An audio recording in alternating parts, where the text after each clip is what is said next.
Portfolio theory and capital asset pricing model. Stock market is considered risky because there is a possibility of multiple outcomes. The spread in these multiple outcomes is measured using variance or standard deviation. This variance or standard deviation in spreads has two components. First, stock specific or diversifiable risk.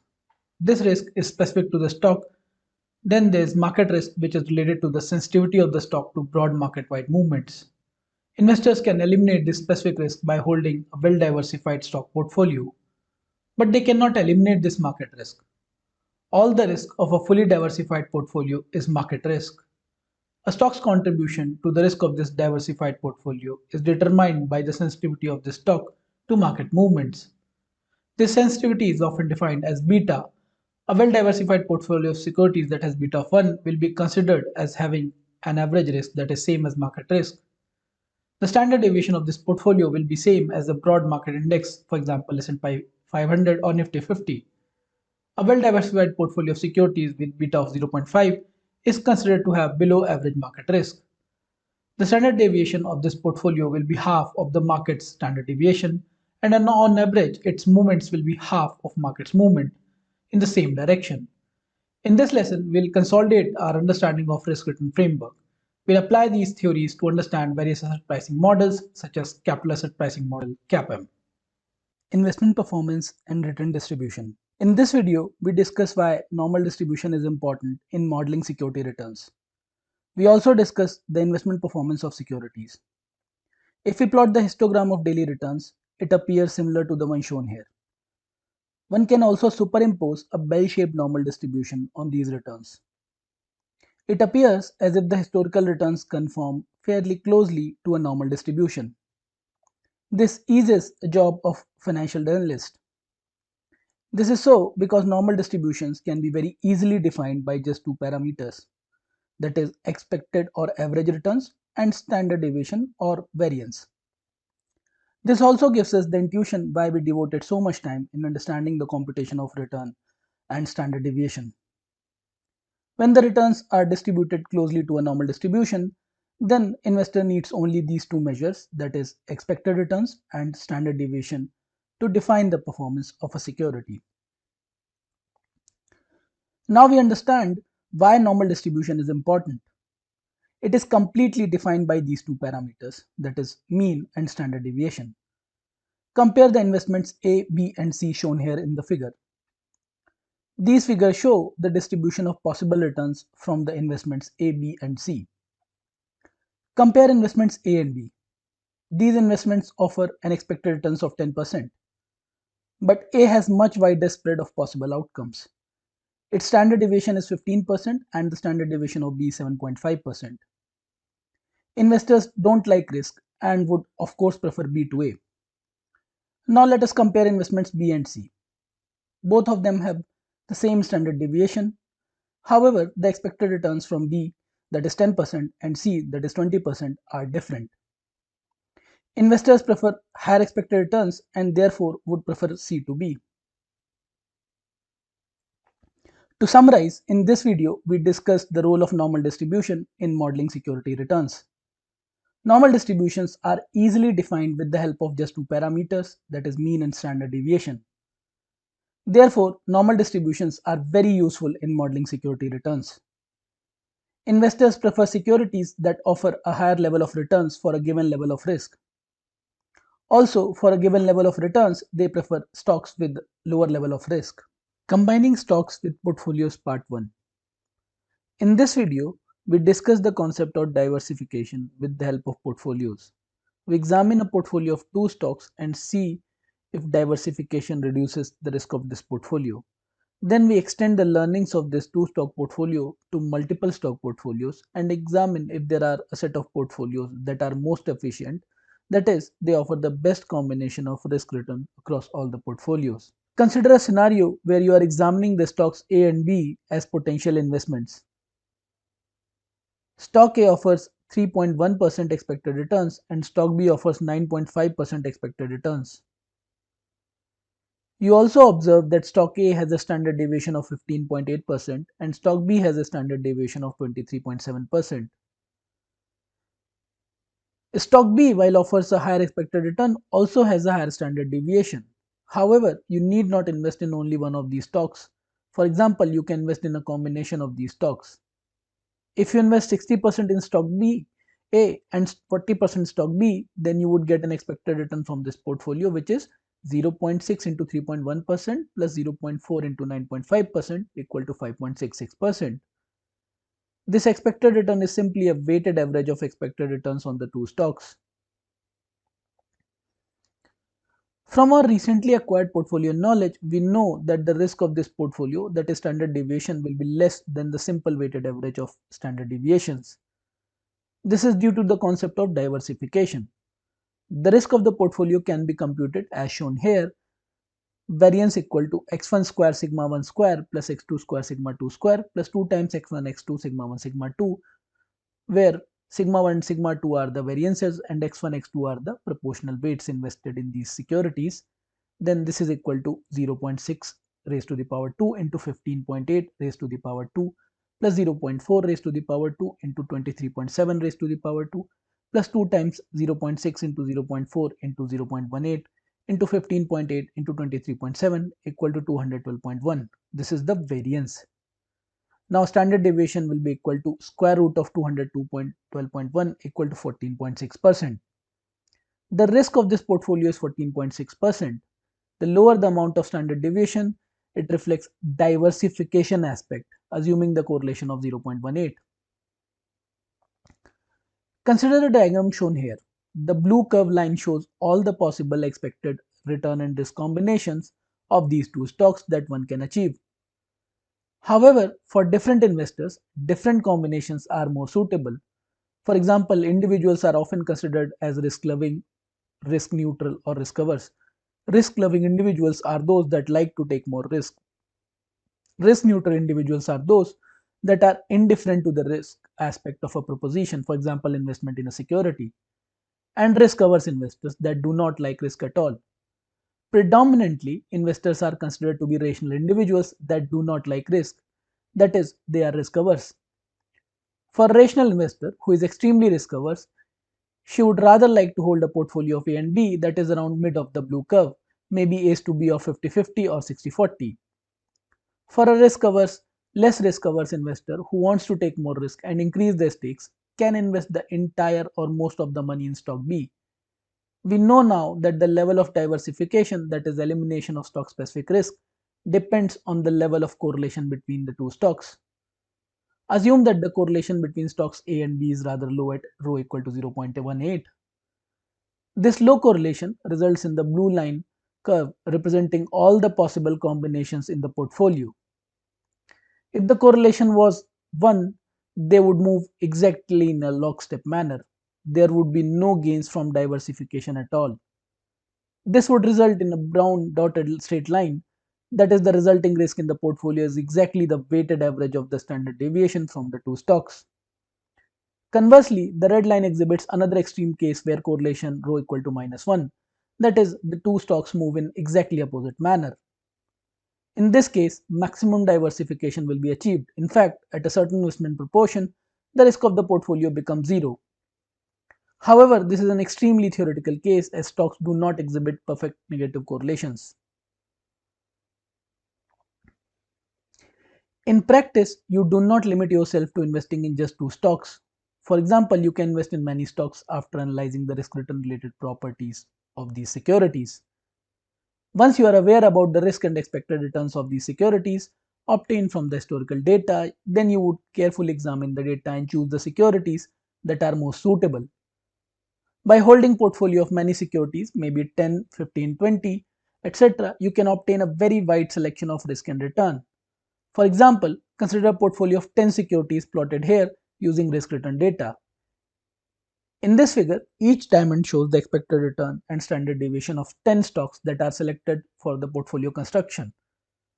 The shaded region shows the possible combinations of expected risk and standard deviation by investing a mixture of these stocks. Observe the possibilities available to you as investor. You can obtain any position in the shaded region, but where would you want to be in that shaded region? This is an extremely interesting problem in which direction you would want to go in the shaded region? The answer is quite intuitive. You would want to go up, that is increase the expected returns. You would also want to go to left, that is to reduce the risk. However, as you move up and left, you end up with a solid dark brown line. The portfolio on this solid dark outer surface are often referred to as efficient portfolios, a term coined by Harry Markowitz. For a given level of risk, these portfolios offer the highest return, and for a given level of return, these portfolios offer the lowest amount of risk. Three such portfolios A, B, and C are shown in the figure here. We are not calculating these efficient portfolios here, that will be done in more advanced courses of this specialization. The investment problem discussed here is similar to capital rationing problem. You want to deploy the investor's fund to generate maximum expected returns for a given level of risk, that is standard deviation. While graphical interpretation may give us the intuition to select the optimum portfolios, the actual mathematical solution of the problem requires quadratic programming. The key variables employed in this quadratic programming require expected return and standard deviation of each stock in the portfolio and correlation between each pair of stocks. The set of efficient portfolios can be solved using standard deviation quadratic computer program. From this exercise, we obtain efficient portfolios A, B, and C. In the diagram provided here, the possible combinations of these 10 securities are plotted. And as can be seen from the diagram, portfolio A offers the highest expected return, portfolio C offers the minimum risk. One interesting insight comes out of this exercise is as follows. Some of combinations of these portfolios have lower risk than the least risky stock in the sample. This is quite intuitive and ascribed to the fact that some of these stocks may have extremely low correlations with other stocks in the sample. Large institutional investors invest in hundreds of stocks and are able to obtain much wider choices related to risk and return, that is a wider feasible region. This choice can be shown in diagram below. The diagram shows the feasible region as a smooth egg-cut shape. To summarize, in this video, we show that the combinations of portfolios resulting from stocks with different weights and correlations. We notice two special cases of correlations, that is 1 and -1. We observe that maximum diversification is obtained when correlation is -1 and no diversification is obtained when correlation is +1. We also identify the portfolio possibility curve or feasible region which contains all the possible combinations of available securities. On this region, we systematically identify a set of portfolios that are better than all the others for the given level of return or for a given level of risk. These are called efficient portfolios and they lie on efficient frontier. Combining stocks with portfolios part 2. In this video, we'll extend our understanding of portfolio concepts and find a set of optimum portfolios that are suitable for a large class of investors as per their risk averseness. These portfolios are identified with the help of risk-free borrowing and lending rates. Let us introduce the possibility of lending and borrowing at risk-free rate of interest RF. Deposits into government-owned banks, investment into money market mutual funds can be considered as one source to obtain risk-free rates. However, it is a purely theoretical argument to suggest that one can lend and borrow at the same risk-free rates. Assume that a risk-free rate is available at RF for lending and borrowing. Then a portfolio with some investment in this risk-free asset and remaining in a common stock portfolio can offer you any combination of risk return that lies along with the straight line joining RF and S, as shown in the figure here. Also, a combination of borrowing at RF and taking a leverage position in S can be easily determined since borrowing is essentially negative lending. This will only extend the range of possibilities to the right of portfolio S as shown in the figure here. This is obtained by borrowing at RF and investing the original wealth as well as this borrowed money at RF in the portfolio S. To understand this, consider the example shown here.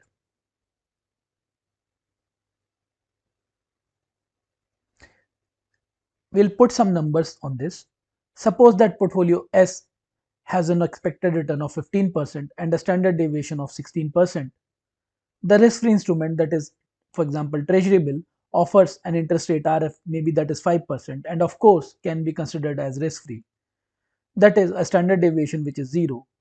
If you decide to invest half of your money in portfolio S and invest remaining amount at 5%, in the risk-free instrument, the return on your portfolio can be easily computed as shown here. To build the intuition, kindly refer to the following computation. Consider the following formula for computation of standard deviation for a two-stock portfolio, where standard deviation equal to square root of x1 square sigma 1 square plus x2 square sigma 2 square plus 2 times x1 x2 rho 1 2 sigma 1 sigma 2. Here sigma 1 and sigma 2 are the standard deviations, rho 1 2 is the correlation coefficient, and x1 x2 are the proportionate weights or amounts invested in these two stocks. Here at x1 and x2 are the weights of security 1 and 2, rho 1 2 is the correlation, and sigma 1 sigma 2 is the risk. If one of the security is a risk-free asset with sigma 2 equal to 0, the resulting risk of this portfolio can be simplified as shown here, that is standard deviation equal to x1 sigma 1.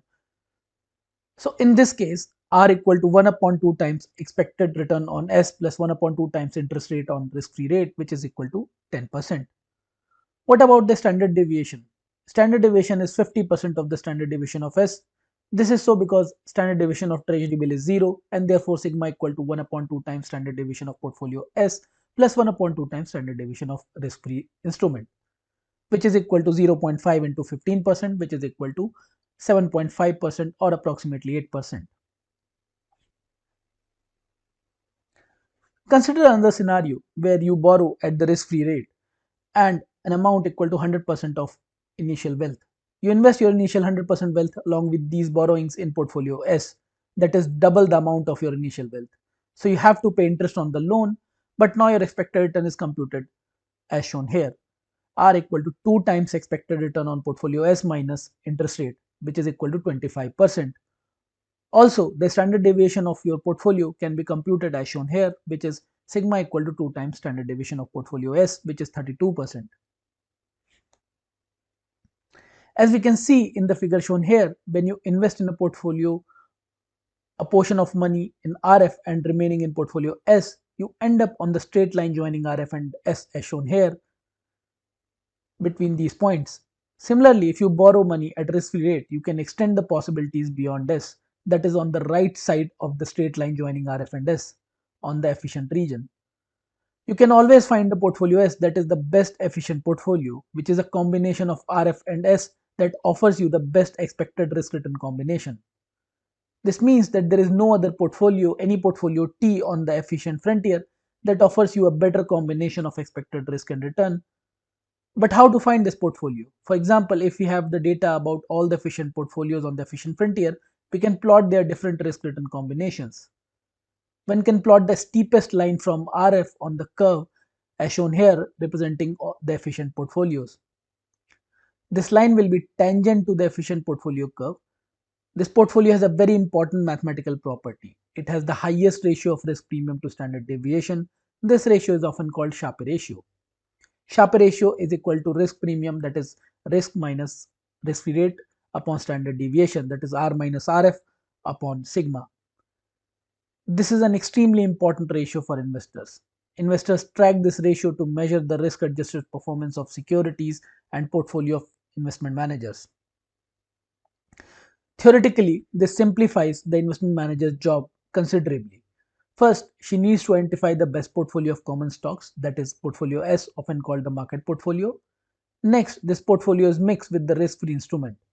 This risk-free instrument can be lending or borrowing according to the investor's taste and risk averseness. For example, a risk-averse investor would prefer to have a sizable amount invested into risk-free instrument. An extremely low risk-averse person may even decide to borrow at risk-free and invest in the portfolio S using this leverage. Leverage here means a position that is higher than the initial wealth of the investor. This position is obtained by borrowing at risk-free rate. Thus, each investor should put her money into these two instruments only, a risky portfolio S and a risk-free instrument, that is either borrowing or lending. What is the nature of this S portfolio? If you have some better information about certain securities, you would try to find securities that are undervalued, and these securities would form considerably large investments in your stock portfolio. However, in a competitive market, it would be difficult to find such securities. Assuming nobody has monopoly of good ideas, then most of the investors will hold this same portfolio of stocks a very well diversified portfolio, often referred to as the market portfolio. In practice also, often it is observed that professional investors invest in benchmark indices, for example S&P 500 or Nifty 50, and stay put for long term. This is often referred to as a passive strategy of investment. So now to summarize, in this video, we discussed that when a large number of stocks are added to a portfolio, we obtain a region of feasibility. This region of feasibility includes a set of portfolios that are most efficient in nature called efficient frontier. If risk-free lending and borrowing is available, then one can find the portfolio S that is most efficient among all. This portfolio lies on the tangent line joining risk-free rate and the efficient frontier. This portfolio has the highest Sharpe ratio, that is ratio of risk premium to standard deviation. A combination of this portfolio S and risk-free rate provides different choices of risk return that are optimum for investors having different risk averseness. For a more risk-averse investor, a higher amount of investment in risk-free asset is desired. For a less risk-averse investor, borrowing at risk-free rate and a leverage position in portfolio S is more suitable. This simplifies the investment manager's decision problem considerably. Introduction to CAPM. In this video, we examine the much celebrated capital asset pricing CAPM model and its role in determining the risk-return relationship. We also discussed the concept of security market line. We have previously examined the returns on various instruments, for example, government securities T-bills that are often considered as least risky. These instruments are largely unaffected by large market movements. Often it is said that their risk is zero, that is standard deviation of 0 and beta equal to 0. Also, it is said that market portfolio has a beta of 1. Since this market portfolio is risky, investors demand higher returns from the market portfolio than T-bills. This difference in expected returns between the market and risk-free rate RM minus RF is often considered as market risk premium. It is easy to see that T-bills have a zero risk premium since they are zero risk instruments. The market portfolio that has a beta of 1 has a risk premium of RM minus RF. Thus, we have two different and relevant benchmarks or parameters for risk premium. Using these benchmarks, we can determine the risk premium for instruments for which beta is neither 0 nor 1. Let us see how. In 1960s, three economists, Sharpe, Littner, and Trainer, came up with this model called CAPM that provides an extremely simple and easy solution for the asset pricing problem. The model suggested that in a competitive economy, the risk premium is directly proportional to its beta. Consider the figure shown here. The figure incorporates the learnings of CAPM. It indicates that in equilibrium, when no arbitrage forces are active, the risk premium on investment is proportional to its beta. That is, each investment should lie on the line joining risk-free instrument, for example T-bills, and the market portfolio. The best efficient portfolio, this is famously known as security market line, as it describes the behavior of security prices in market. So the security market line describes the behavior of security prices in the markets. For example, the risk premium on investment with beta of 0.5 should be half of that available on market. Similarly, the expected risk premium on investment with beta of 2 is twice the risk premium expected on the market. This relationship can be described easily as shown here. Expected risk premium on the stock equal to beta into expected risk premium on market, or more formally R minus RF equal to beta times RM minus RF. Here R is the expected return on the security in consideration, RF is the interest rate on risk-free instrument, and beta is the sensitivity of security to market movements, and RM is the interest rate on market. This formula helps us in estimating the expected returns from stocks. Consider two stocks with beta of 0.3 for stock A, 2.16 for stock B. We also observe that the market is offering a current risk premium of 7%, which is RM minus RF, and the current treasury bill rate RF is 0.2%. Using CAPM, we can compute the expected returns from the stocks A and B. This is shown here. RA equal to RF plus beta times RM minus RF equal to 0.2% plus 0.3 into 7%, which is equal to 2.3%. RB equal to RF plus beta times RF minus RF, which is equal to 0.2% plus 2.16 times 7% equal to 15.32%.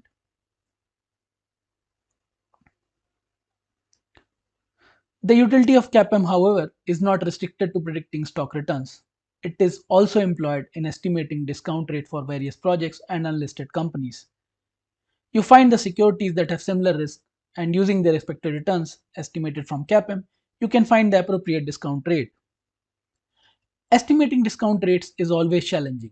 For example, different factors affect risk, such as leverage, current market risk premium, among others. You need to appropriately account for these while estimating the risk of the security. Finding accurate proxies to account for these risks in the risk of the security. Also, short and long term interest rates differ. Thus, choosing appropriate benchmark as RF, should it be short term or long term, is not easy. For short term investments, investors are often content with low returns. But for long term investments, investors certainly demand a higher return. That is, cost of capital or opportunity cost or discount rate estimates based on short term interest rates may not be very appropriate for long term project investments. Let us review the basic principles of CAPM and portfolio selection. First, investors like higher expected returns and lower risk, that is, standard deviation. Security portfolios that are well diversified and offer the highest returns for a given level of risk are known as efficient portfolios. Second, if the investors can lend or borrow at risk-free rate of interest, then one portfolio is better than all the other portfolios. This portfolio has the highest Sharpe ratio, that is risk premium to standard deviation, our portfolio S. A risk-averse investor will put part of his money in risk-free asset and remaining in efficient portfolio. A risk-tolerant or less risk-averse investor will put all of her money in this portfolio S. Also, she may try to borrow more at risk-free interest rate and invest the additional amount, that is a leverage position. Third, this best efficient portfolio depends on expected returns, standard deviation, and correlation across securities. If everybody has the same information and assessment of expected returns, standard deviation, and correlations, and there is no superior information available in the market, then everybody should hold this best efficient portfolio or market portfolio. Finally, in a well diversified portfolio, the individual risk of stocks do not matter. What matters is the contribution of the stock to portfolio risk. This contribution depends on stock's sensitivity to changes in the value of the portfolio, that is beta of the stock, a measure of stock's systematic risk. As already discussed in this lesson, if there is no superior information, then everybody holds that market portfolio. And if beta measures the contribution of security to this portfolio risk, then it should be quite intuitive to observe that the risk premium demanded by investors from a securities is securities beta. That is essentially the idea and theory behind CAPM. Consider the figure shown here. It appears that stocks A and B do not lie on security market line. Now, in all probability, you would not buy these stocks. For example, if you want a stock with a beta of 0.5, you can obtain a higher expected return by taking a position of security market line with a beta of 0.5. This position can be obtained by investing 50% in RF and 50% in market portfolio. If everybody shares your view, then everybody will sell or short sell A. Given this excess supply of A, the price of A will fall until its expected return matches with that of the equilibrium SML security market line. Similarly, for B, one can obtain a position on SML by borrowing 50% of your wealth at RF and investing 150% of your wealth at market portfolio. Again, if everybody agrees with this, then with the same logic, stock B will fall on SML. This also means that investors can hold a combination of market portfolio M and risk-free rate RF to obtain an expected return, that is R bar equal to RF plus beta times RM minus RF. In well-functioning liquid and efficient markets, nobody will hold a stock that offers anything less. We apply the same logic to an underpriced stock, that is a stock that offers higher expected returns than those expected as per the SML security market line, that is CAPM. This stock will lie above SML. However, there will be many takers for this stock. The demand for the stock will rise considerably as compared to the supply. Thus, the price of this stock will rise and the stock will fall on SML. This also comes from the idea of equilibrium in financial markets. Equilibrium is obtained from the arbitrage mechanism, which drives prices towards efficient values, that is towards this SML. To summarize, in this video, we discussed how capital asset pricing model, that is CAPM, will determine the risk-return relationship. CAPM postulates that expected risk premium on stock, that is beta into expected risk premium on market, or more formally, R minus RF equal to beta times RM minus RF. The formula indicates that market demands a risk premium which is beta times Rm minus Rf from every stock which is proportional to its risk as measured by beta. We also discussed the concept of security market line, that is SML. All the fairly priced securities in liquid and efficient markets should lie on this SML. In efficient markets, it is expected that nobody has higher information to beat the market. In such markets, securities are expected to lie on SML. Validity of CAPM. In this video, we examine the critiques of CAPM. More specifically, we examine the real-world scenarios that do not follow the CAPM postulations, such as size premium, that is, small cap minus large cap, and value versus growth premium. Any economic model that aims to provide a simple view of actual and real-world scenario requires simplification. This simplification helps in understanding the correct picture. However, there is a trade-off that the real thing may be far away from the model if the model is too simple. Otherwise, the complexity has to be increased to make it more closer to the real thing. In the context of financial markets, there are certain principles around which there is a broad agreement. For example, investors are rational, risk-averse individuals that require extra return for taking on additional risk. That is why common stocks offer higher expected returns than T-bills. If they offered same returns, we won't invest in common stocks. Second, investors are not excessively worried about those stocks that they can eliminate with diversification. If they were not able to do so, then we would observe that stock prices would increase whenever a firm diversified into different businesses or there was an merger and acquisition activity between two different industry sector firms. Also, in that case, companies that invested in the share of other firms are more valuable than the sum of the value of shares held by them. However, we do not observe this.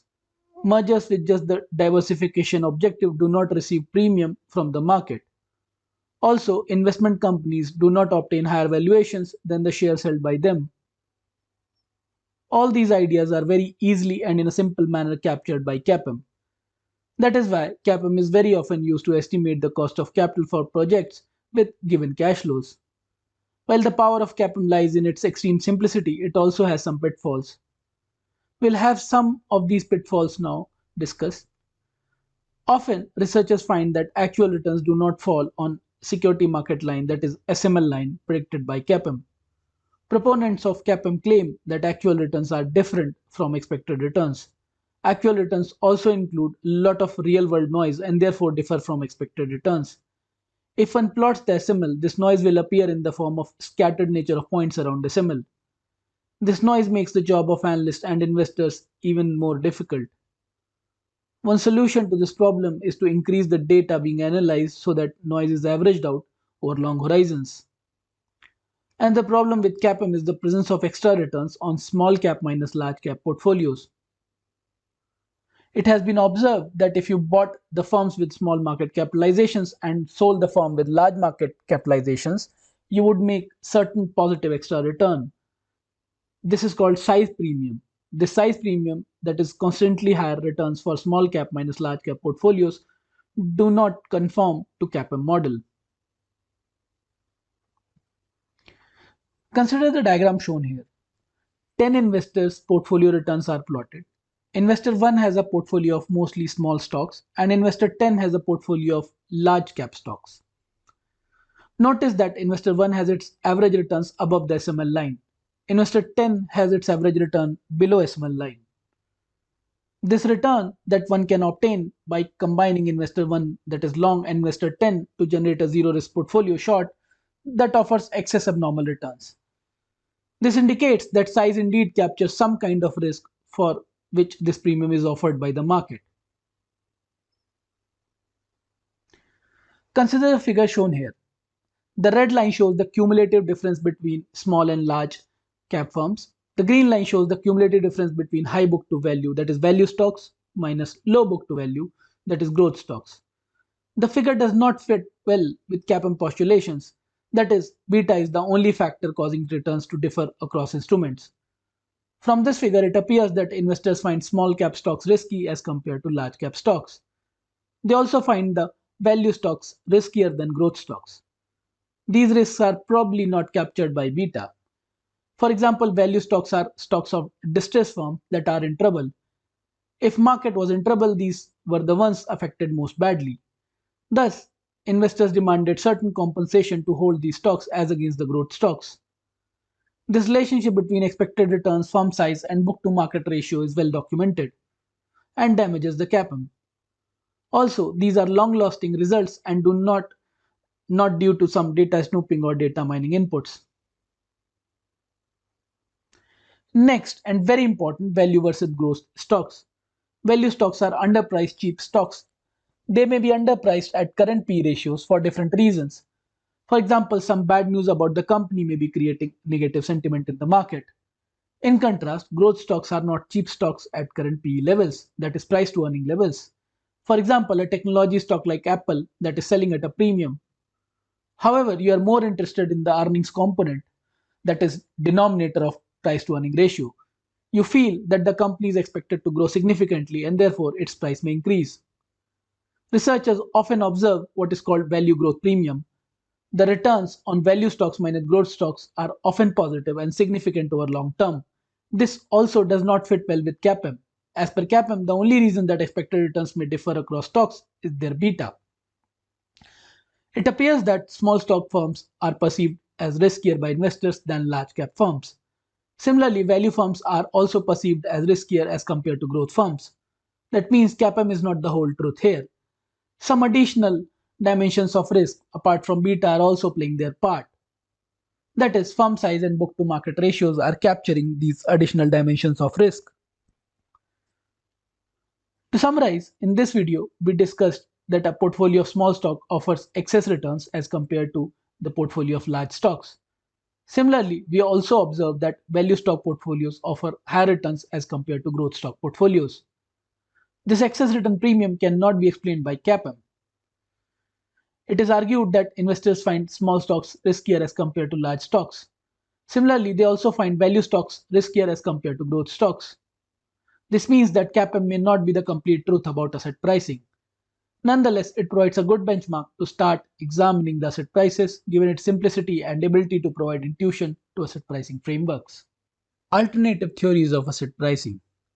In this video, we discuss other theories of asset pricing that compete with CAPM and augment it. We'll discuss the arbitrage pricing theory APT and three-factor Fama-French model and also contrast some of these properties with CAPM. CAPM asset pricing model pictures investors as solely concerned with the level and uncertainty of their future wealth. That is, they are purely rational investors with only expected return, risk, and correlations across stocks as key factors. However, behavioral psychologists have pointed out that investors may not always behave in a rational manner.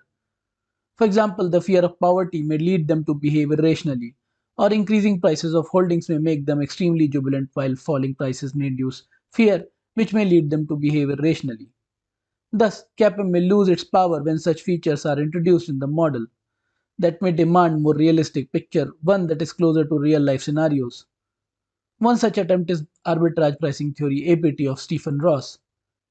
APT does not depend on a set of efficient portfolios. It starts by assuming that each stock's return partly depends on macroeconomic influences, often referred to as factors in APT parlance, and on noise, that is, random chance events.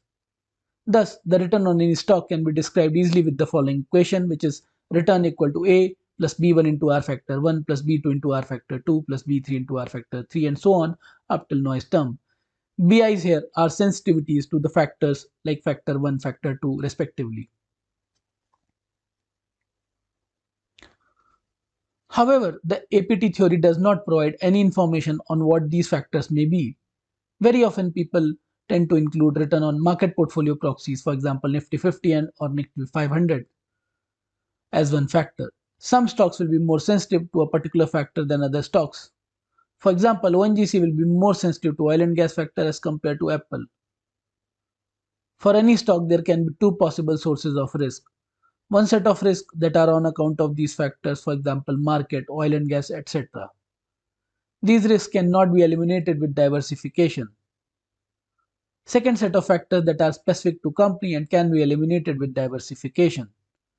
Therefore, investors that are well diversified are not much concerned about this stock specific risk component of the firm.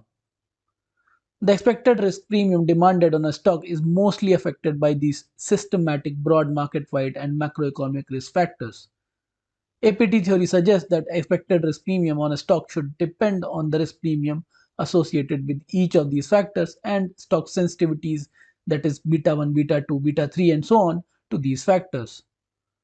Thus, the resulting formula for expected risk premium is expected risk premium equal to R minus RF equal to B1 into R factor 1 minus RF plus B2 into R factor 2 minus RF plus Bn into R factor n minus RF and so on.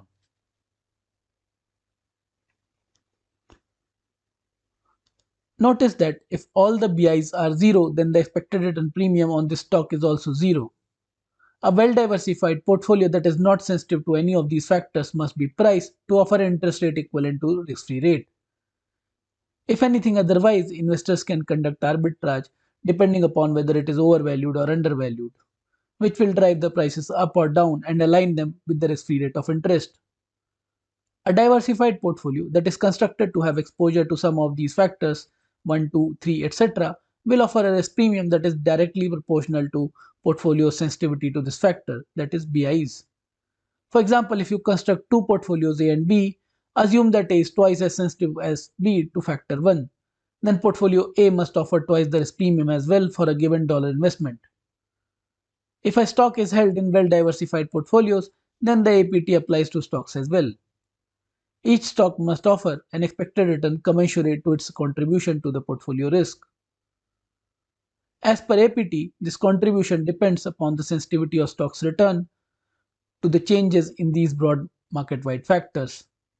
Like the capital asset pricing model, arbitrage pricing theory stresses that expected return depends on the risk stemming from economy-wide influences and is not affected by specific risk. CAPM and APT give similar results if the factor considered in APT exhibit some sensitivity BI to the market portfolio. In other cases, they will not. So it is not exactly correct to say that APT with various factors is inconsistent with market portfolio. In the context of CAPM, market portfolio plays a very important role. It is supposed to capture all the relevant influences in this single well-defined factor called market portfolio. Identification of this market portfolio is extremely difficult. However, this market portfolio does not figure in APT theory, so we can test APT with only a small sample of risky assets. That is a considerable advantage over CAPM, where one needs to consider a large number of securities to identify CAPM.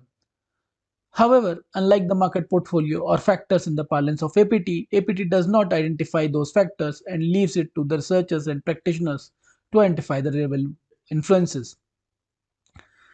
In this series, we have another very prominent model called three-factor Fama-French model.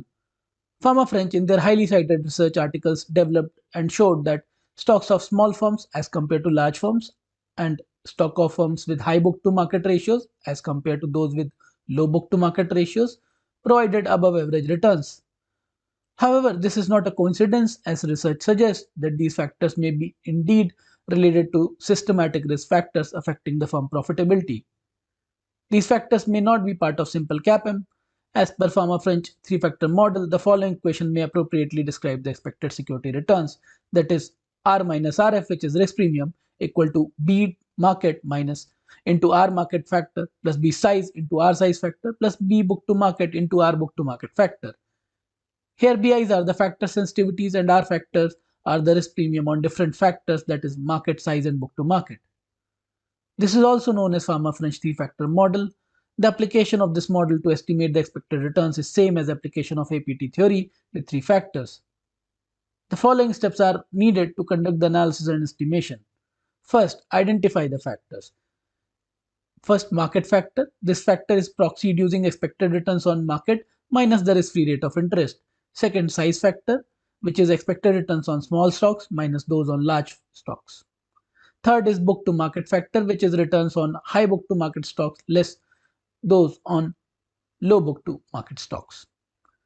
Next step is estimate the risk premium for each factor, which is R market factor, for example, is the risk premium for market factor. And third and final step is estimate the factor sensitivities, that is BIs, for all the factors. To summarize, in this video, we discussed some of the pitfalls with CAPM. For example, small firm stocks offer higher expected returns as compared to large firm stocks. Also, stocks with high book to market ratios offer on average higher returns than low book to market ratios. These extra returns do not conform well with the CAPM, which postulates that only consideration in asset pricing is its sensitivity to market portfolio.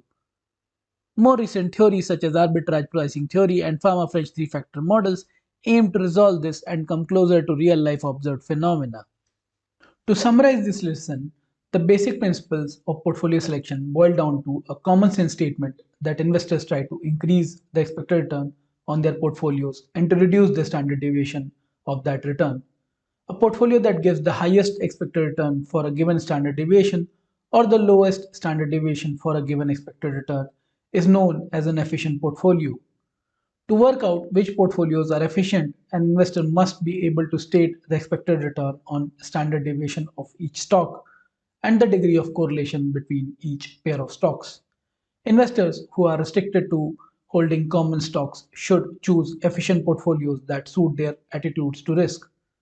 But investors can also borrow and lend at risk-free rate of interest, should choose the best common stock portfolio regardless of their attitudes to risk.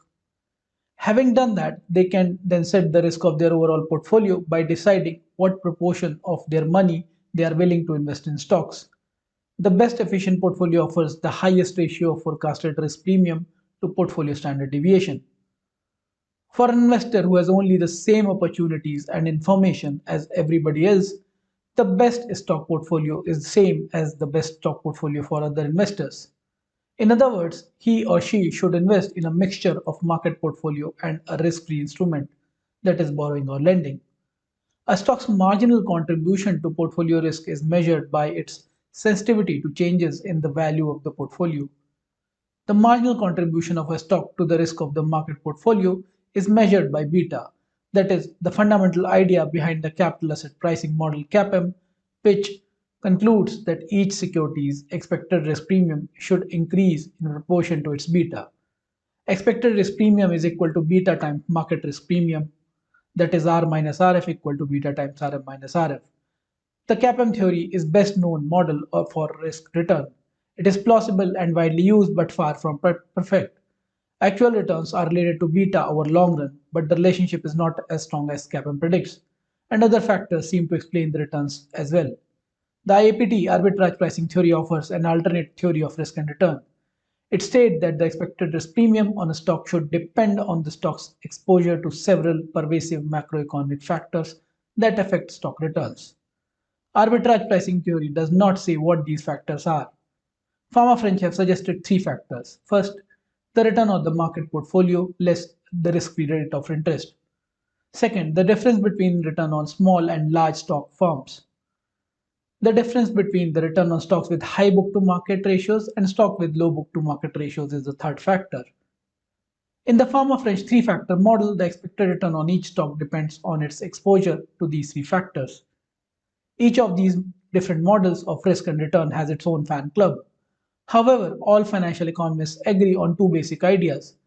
Investors require extra expected return for taking on risk, and second, that they appear to be concerned predominantly with the risk that they cannot eliminate by diversification.